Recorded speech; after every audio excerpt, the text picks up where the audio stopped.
నా పేరు సుజాత. నేను డిగ్రీ ఫైనల్ ఇయర్ చదువుతున్నాను. నా వయస్సు 23. నేను చాలా అందంగా ఉంటాను. నాకు ఒక అక్క కూడా ఉంది. సేమ్ తను కూడా నాలాగనే అందంగా ఉంటుంది. చూడడానికి ఇద్దరం ఒకేలాగా ఉంటాము. అక్క పెళ్ళయి 2 ఇయర్స్ అవుతుంది. బావ సాఫ్ట్‌వేర్ కంపెనీలో జాబ్ చేస్తారు. ఒకరోజు మా కాలేజీలో పండగ సెలవులు ఇచ్చారు. మా ఊరికి వెళ్లే బదులు అక్కవాళ్ల ఊరికి వెళ్లి అక్కకు సర్ప్రైజ్ ఇద్దామని వెళ్ళాను.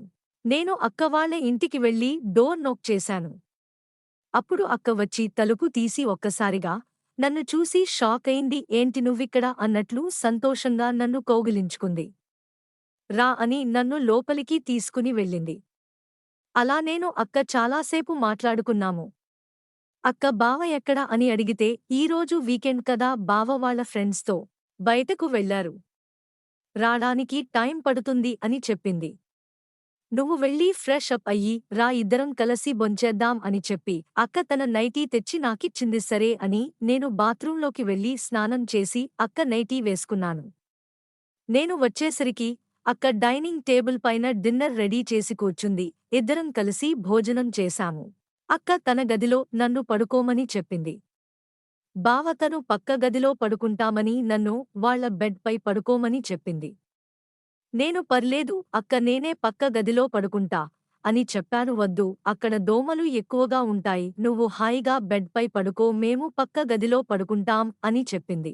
సరే అని కాసేపు ఇద్దరం మాట్లాడుకుంటూ అక్కడే కూర్చున్నాం. బావ రావడానికి టైం పడుతుంది, నువ్వు వెళ్ళి పడుకో, మార్నింగ్ కలువచ్చు అని చెప్పింది. నేను అక్క వాళ్ళ బెడ్రూంలో వెళ్లి పడుకున్నాను. అక్క కూడా పక్క గదిలో వెళ్లి పడుకుంది. ప్రయాణం వల్ల అలసిపోయి నాకు నిద్ర పట్టేసింది. మధ్యరాత్రి నిద్ర మేలుకో వచ్చేసరికి నాలో ఏదో జారుతుంది. నేను నిద్రమత్తులో ఉన్నాను. ఏమిటో అని తిరిగి చూసేసరికి పక్కన బావ కనిపించారు. ఆ సమయంలో ఏమి చేయాలో నాకు తోచలేదు. కాని బావ అలా చేస్తూ ఉంటే నాకు హాయిగా అనిపిస్తుంది. సరే అని కాసేపు అలానే ఉన్నా. బావ దగ్గర మద్యం వాసన వస్తుంది, మత్తులో ఉన్నారు. అప్పుడు నాకు అర్థమైంది బావ నన్ను అక్క అనుకుని అలా చేస్తున్నారు అని. అలా బావ తన పని ముగించే వరకు నేను కూడా సంతృప్తిపడ్డాను. అక్కకు ఈ విషయం తెలిస్తే బాధపడుతుందని అక్కడి నుంచి లేచి బయట హాల్లో సోఫాపై పడుకున్నాను. ఉదయం అక్క లేచి బయటికి వచ్చింది. సుజాత, నువ్వేంటి ఇక్కడ పడుకున్నావు అని నన్ను లేపింది. అక్క, అది నేను ఒంటరిగా పడుకోలేను కాబట్టి హాల్లో వచ్చి పడుకున్నాను అని చెప్పాను. అవునా అని బెడ్రూంలో వెళ్లి చూసింది. బెడ్ పైన బావ కనిపించారు. ఈయన ఎప్పుడొచ్చారు? నన్ను లేపనేలేదు. నీకు తెలుసా సుజాత, బావగారు ఎప్పుడు వచ్చారు అని నన్ను అడిగింది. నేను తెలియనట్లే. ఏమో అక్క, నాకు తెలియదు, నేను సోఫాలోనే పడుకున్నాను, బావొచ్చింది, నేను గమనించలేదు అని చెప్పాను. సరేలే అని అక్క తన పనుల్లో పడింది.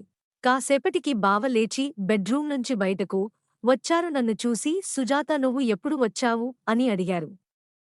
వంట గదిలో నుంచి అక్క బయటకు వచ్చి, తను నిన్న సాయంత్రమే వచ్చిందండి, మీ కొరకు చాలాసేపు ఎదురుచూసి మన బెడ్రూంలో వెళ్లి పడుకుంది అని చెప్పగానే బావ ఒక్కసారిగా నా వైపు షాక్గా చూశారు. అక్కతో అడిగారు, మరి నువ్వు ఎక్కడ పడుకున్నావు అని. అప్పుడు అక్క చెప్పింది, నేను పక్క గదిలో పడుకున్నానండి అని. అప్పుడు బావకు అర్థమైంది, అంటే రాత్రి నాతో పడుకున్నది నా భార్య కాదు సుజాత అని. అలా ఆ రోజు రాత్రి బావ నాతో